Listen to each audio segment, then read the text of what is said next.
Assalamualaikum warahmatullahi wabarakatuh.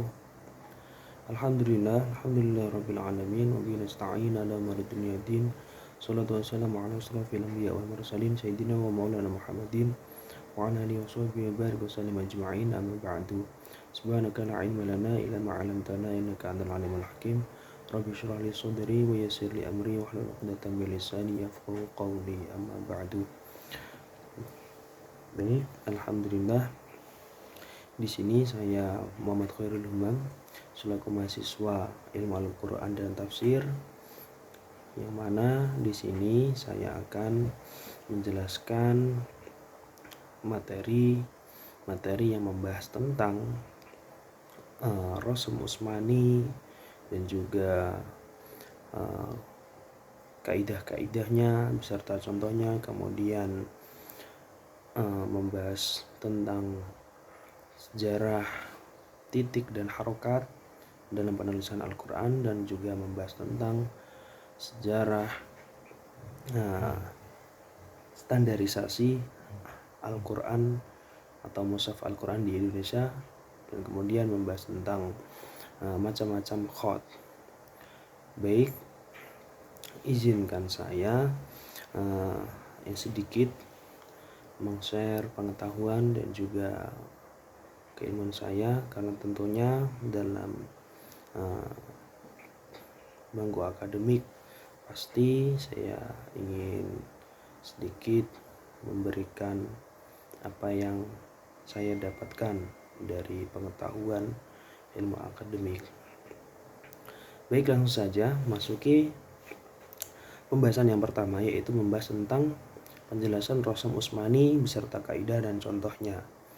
Nah, sebelum lebih jauh perlu kita ketahui bahwasanya Rasm Utsmani yaitu sebuah tulisan atau cara penulisan Al-Quran yang mana pada saat itu dibakukan atau dipakemkan atau dipatenkan pada saat masa Khalifah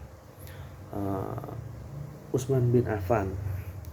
Tentunya kita ketahui bahwasanya dalam khalifah-khalifah sebelumnya atau sebelum Khalifah Utsman bin Affan sudah dilakukan pengumpulan atau pengkodifikasian, akan tetapi belum terlaksana secara maksimal, dan akhirnya terlaksanakanlah secara maksimal atau pengkodifikasiannya secara lengkap, yaitu pada zaman Khalifah Utsman bin Affan yang mana pada tahun 25 Hijriah itu bertepatan pada tahun 646 Masehi, yang mana cara ini dalam beberapa hal pastinya berbeda dengan kaidah-kaidah penulisan Arab yang konvensional.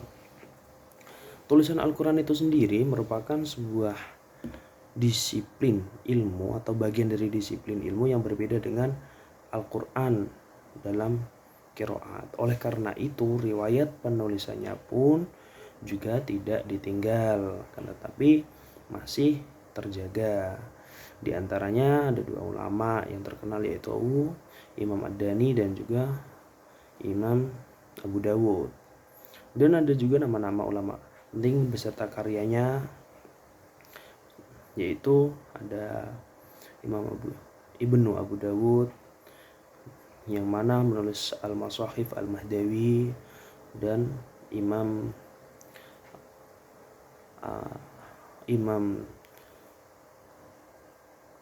yang lainnya. Baik, mungkin langsung saja melanjutkan pembahasan tentang Rasm Utsmani. Nah, perlu kita ketahui bahwasanya Rasm Utsmani itu sendiri yaitu merupakan ilmu rasm yang mana berbeda dengan ilmu yang lainnya, khususnya dengan ilmu kaligrafi, karena notabene ilmu rasm itu sendiri atau cara penulisan itu sendiri pasti sangatlah erat berkaitan dengan ilmu loghah atau ilmu bahasa, yang mana pasti berhubungan dengan ilmu nahwu, ilmu shorof, dan ilmu balaghah pastinya. atau ilmu-ilmu lughah yang lainnya. Nah, langsung saja memasuki tentang kaidah-kaidah Rasm Utsmani, yang mana di sini terdapat beberapa kaidah. Nah, dalam kitab Al-Muyassar disebutkan bahwasanya kaidah ada dua pendapat ulama, yang mana ada Syekh Muhammad Aqib Al-Jangki dan juga ada pendapatnya Imam Ibnu Wasik, yang mana Syekh Aqib sendiri yaitu menyebutkan ada 6 kaidah. Kemudian Syekh atau Imam Ibnu Wasik menyebutkan ada 5 kaidah. Nah, saya sendiri mengutip atau mengambil yang pendapatnya Imam Ibnu Wasik, mana di sini yaitu terdapat 5. Di antaranya ada al-hadzf, ada az-ziyadah, ada cara penulisan hamzah, kemudian ada badal, dan juga ada fasol wasol. Jadi langsung saja membahas tentang al-hadzf. Hadzf secara bahasa yaitu membuang atau meniadakan. Nah, dalam konteks ini hadzf tentunya pasti ada banyak. Ada membuang huruf ilat mesti alif, ya, wawu. Nah, di sini saya akan mengambil contoh alif, sebagaimana alif dalam teks al-alamin dia posisinya dibuang, yang mana digantikan dengan harokat fathah yang panjang dalam lafadz al-alamina, yang mana ain berposisi sebelum alif dan setelahnya itu alif panjang, kan, tapi bisa dibuang kemudian digantikan dengan harokat fathah panjang. Kemudian yang kedua ada az-ziyadah. Az-ziyadah secara bahasa yaitu menambah. Nah, dalam konteks ini yang dimaksud menambah yaitu menambah suatu tulisan atau cara penulisan dalam rasm itu sendiri, yaitu seperti halnya dalam contoh lafadz mulaqu rabbihim, yang mana setelah wawu itu ditambahi atau ditambahkan huruf alif. Kemudian selanjutnya yaitu tentang penulisan hamzah, yang mana dari sini tentunya berbeda-beda dalam setiap posisi hamzah, yang misalnya di awal kalimat, di tengah kalimat, dan juga di akhir kalimat. Nah, saya akan mengambil contoh yang posisinya di tengah kalimat. Semisal atau contohnya dengan bacaan syata'ahu, yang mana hamzah di situ posisinya berposisi setelah to, yang mana dia posisinya di atas alif. Kemudian dia juga bisa berposisi di tempat yang kosong, atau seperti yang tidak ada alif, yang tidak ada alif layyinah di atas alif layyinah yang bentuknya bengkong seperti itu. Setelah lafaz to bisa digunakan dengan alif panjang dan juga bisa digunakan alif layyinah. Kemudian selanjutnya ada badal. Badal yaitu secara bahasa mengganti. Nah, di sini konteksnya dalam penulisan ini jadi langsung saja saya mengambil contoh redaksi al-hayah. Al-hayah itu sendiri yang sebelumnya tulisannya menggunakan alif atau al-hayah itu panjang, kemudian dia juga bisa diganti dengan wawu. Nah, dan juga ada contoh-contoh yang lain seperti as-sholah. Jadi as-sholah juga, tapi alif itu sendiri digantikan dengan posisi wawu. Kemudian yang selanjutnya yaitu tentang al-fasl wal wasol, yang mana di sini yaitu cara kata yang disambung dan diputus dalam setiap penulisannya, seperti halnya contohnya an dan juga ma. Jadi amma, min dan juga ma, mimma, seperti itu secara singkatnya. Baik, melanjutkan pembahasan yang selanjutnya yaitu tentang sejarah titik dan harokat dalam Al-Quran.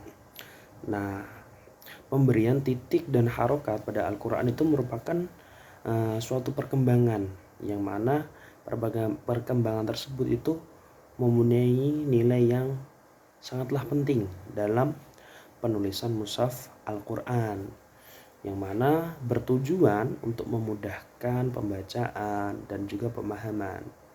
Di antaranya ada beberapa fase-fase dalam sejarah titik dan harokat itu sendiri.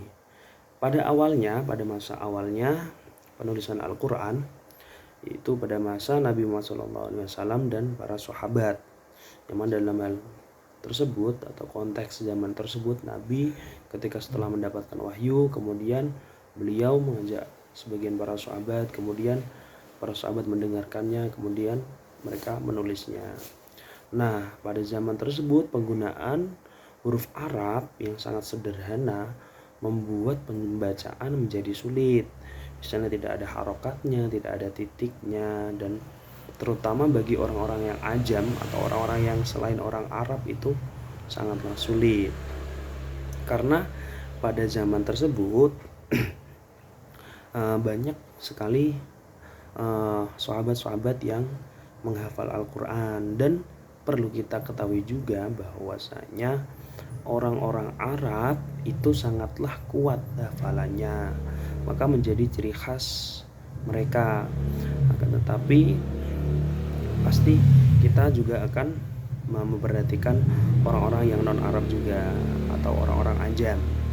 Kemudian dalam hal tersebut ada fase selanjutnya, itu tentang inisiatif pengembangan harokat atau pemberian harokat, yang mana pada masa Khalifah Muawiyah bin Abi Sufyan pada tahun 661 sampai 680 Masehi, yang mana pada masa ini itu pertama kali menugaskan Abul Aswad Ad-Du'ali untuk menambahkan tanda baca berupa harokat, fathah, kasrah, dan dhammah pada mushaf. Tanda ini berfungsi untuk menunjukkan cara pengucapan kata dan membedakan kedudukan suatu kata dalam kalimat. Nah, sejalan dengan pembahasan yang awal tadi bahwa ilmu rasm itu sangat mempunyai keterkaitan dengan ilmu lughah atau ilmu bahasa. Abul Aswad Ad-Du'ali sendiri itu merupakan ulama yang pertama kali menemukan ilmu nahwu, menemukan i'rab. Nah, tentunya sangatlah berkaitan karena i'rab itu sendiri merupakan perubahan-perubahan di akhir kalimat atau dalam kata karena berbeda-bedanya amil-amil yang masuk, atau dalam kitab Al-Jurumiyah yaitu al-i'rabu wa taghyiru awakhiril kalim li khilafil awamili ad-dakhilati, atau karena beda-bedanya amil yang mempengaruhinya. Nah, kemudian melanjut Abul Aswad sendiri itu menciptakan suatu sistem harokat yang berdasarkan 3 bentuk terbuka, yaitu ada fathah, ada kasroh, ada dhammah. Atau kalau dalam ilmu nahwu kita bisa biasanya mengenalnya dengan sebutan rofa, nasab, jar, dan jazm. Nah, seperti itu karena posisi dari setiap kalimat-kalimat itu pasti berbeda. Kemudian ada namanya sebuah tanda yaitu i'rab. Nah, kemudian fase selanjutnya yaitu pengembangan tanda titik, yang mana pada tanda titik ini terjadi pada Khalifah Abdul Malik bin Marwan pada tahun 685 sampai 705 Masehi. Nah, pada zaman ini kebutuhan akan tanda titik semakin mendesak karena meningkatnya interaksi umat Islam dengan bahasa ajam atau non-Arab. Karena dulu kita ingat lagi kan, karena pada zaman dahulu pastinya bangsa Arab itu sangat menguasai dunia perdagangan dan sebagainya untuk transaksi dan sebagainya. Jadi untuk mempermudah komunikasi bangsa Arab dengan orang-orang ajam pasti juga membutuhkan suatu tanda yang lebih untuk mempermudah komunikasinya.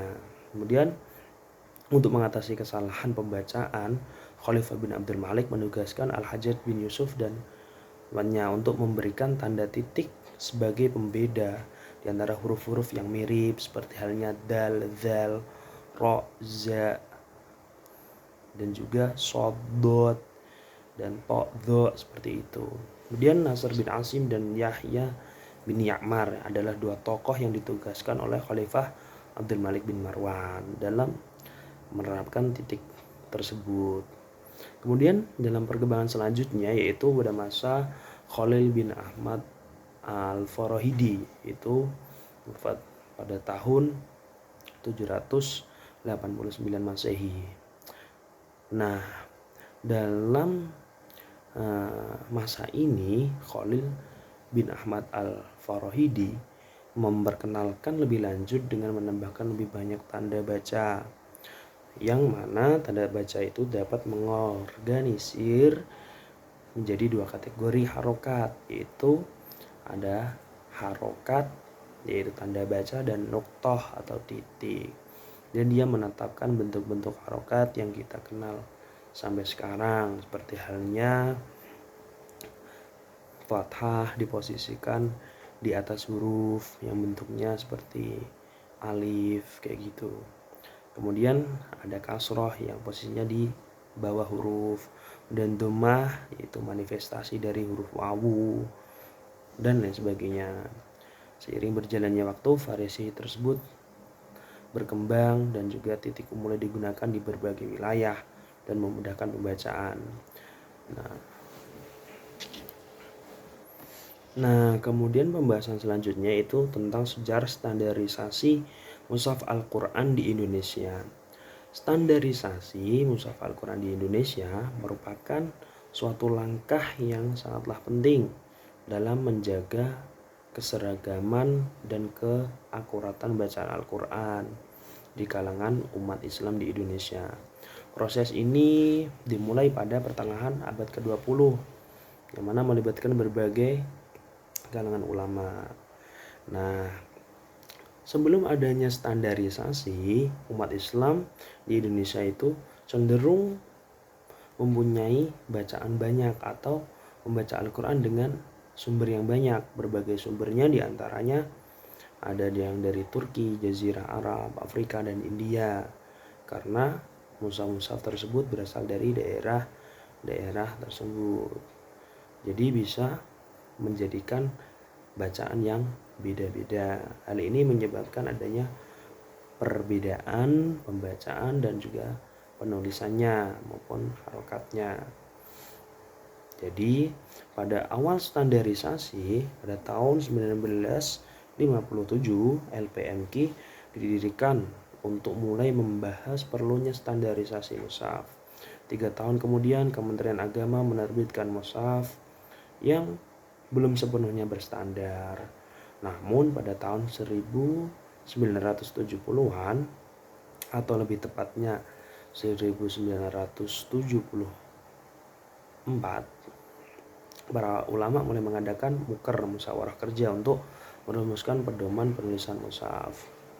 Nah, singkatnya, penerbitan mushaf standar pertama kali diterbitkan pada tahun 1984 berdasarkan hasil muker. Dalam mushaf ini, semua huruf ditulis lengkap dengan harokat, tanda wakaf, dan disederhanakan menjadi 7 jenis dari sebelumnya 12. Jadi yang sebelumnya 12 menjadi 7 jenis. Keberadaan MSI atau Mushaf Standar Indonesia mengurangi perbedaan dan penulisan bacaan Al-Quran di Indonesia.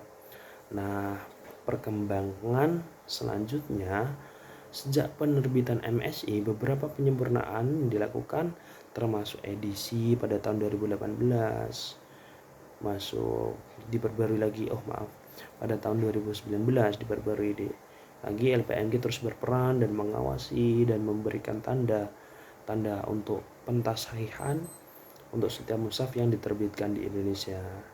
Nah, alasan pentingnya standarisasi mushaf Al-Quran diantaranya yaitu menjadikan titik fokus untuk keseragaman dalam pembacaan, kemudian mengurangi kebingungan, mempermudah pembelajaran, dan lain sebagainya. Jadi standarisasi Al-Quran merupakan langkah yang sangatlah penting dan sangat menjaga keakuratan dan keragaman bacaan di kalangan umat Islam, khususnya di Indonesia.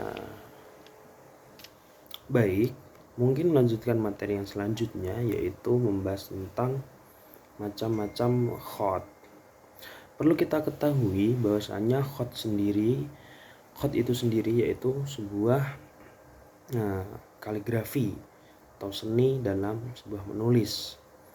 Khot merupakan seni dari sebuah tulisan yang kaya dan juga banyak variasinya, bentuknya, dan jenis-jenisnya. Mungkin ada beberapa khot yang pastinya memiliki karakteristik dan fungsi-fungsi yang tertentu. Berikut saya akan menjelaskan beberapa khot. Di antaranya yang masyhur, yaitu yang pertama yaitu ada khot naskhi. Khot naskhi adalah salah satu khot yang paling umum digunakan terutama di dalam penulisan Al-Quran. Jadi khot ini sering sekali untuk kita jumpai, yang mana khot naskhi sendiri itu dikembangkan oleh Ibnu Muqlah pada abad ketiga Hijriah. Khot ini dikenal dengan kesederhanaan dan kemudahannya atau kemudahan bacaannya. Jadi khot ini cenderung lebih mudah dipahami dan mudah dibaca. Ciri khasnya khot ini adalah hurufnya berbentuk yang lembut dan memiliki baris yang jelas dan detail, dan juga ideal dalam teks panjang seperti mushaf dan buku ilmiah. Jadi banyak sekali kita jumpai terkait khot naskhi itu sendiri. Dan yang kedua ada khot kufi, yaitu khot kufi merupakan salah satu gaya kaligrafi yang tertua, yang mana berasal dari kota Kufah, yang mana nama Kufi itu sendiri berasal dari asal dari khot tersebut, yaitu dari kota Kufah di Irak. Gaya khot Kufi itu ditandai dengan bentuk huruf yang kaku dan sedikit menyudut dalam bentuk persegi. Khot Kufi biasanya itu digunakan untuk menyalin mushaf Al-Quran yang menghiasi dalam arsitektur dalam masjid atau musola dan sebagainya. Variasi khot kufi itu sendiri termasuk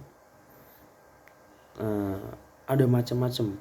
Ada kufi basit, ada muzakhraf, ada yang musattar. Nah, kemudian selanjutnya ada khot sulus.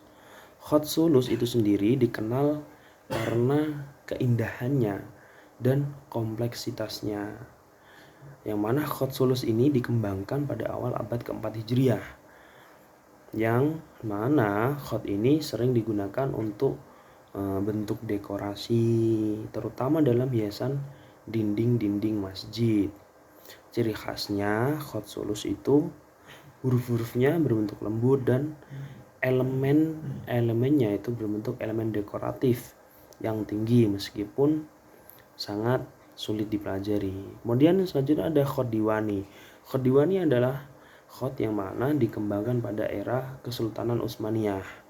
Khot diwani terkenal karena keindahan dan kerumitannya. Jadi khot diwani ini tulisannya begitu indah dan tapi juga bentuknya sangatlah rumit. Awalnya khot diwani ini digunakan dalam sebuah dokumen yang resmi. Khot ini memiliki banyak huruf yang memutar dan bentuk objek tertentu. Gaya ini sering juga digunakan untuk hiasan dekoratif. Dan ada khot rik'ah, yang mana khot rik'ah adalah jenis khot yang sederhana, yang mana cepat ditulis dan digunakan dalam penulisan sehari-hari. Khot rik'ah itu sendiri dikembangkan pada masa Sultan Abdul Majid Khan. Khot ini ditandai dengan huruf-huruf pendek dan fokus pada garis lurus yang dengan satu arah tulisan miring ke kiri. Kemudian yang selanjutnya ada khot farisi. Khot farisi itu sendiri berasal dari Persia atau berasal dari versi berarti Persia. Khot ini dikenal dengan kehalusan dan keindahannya karena ditulis tanpa harokat dan memiliki kemiringan ke kanan, mencerminkan estetika budaya Persia. Kemudian dalam hal ini khot-khot itu memiliki perbedaan dalam jenis-jenisnya. Khat naskhi cenderung lebih sederhana, mudah dibaca. Khat kufi cenderung bentuknya kaku dan sudut yang bentuknya dengan sudut persegi. Khat sulus kemudian dia bentuknya indah dan kompleks dengan berbagai elemen dekoratif yang tinggi. Khat diwani bentuknya ciri khasnya yaitu keindahan rumit dengan huruf yang memutar.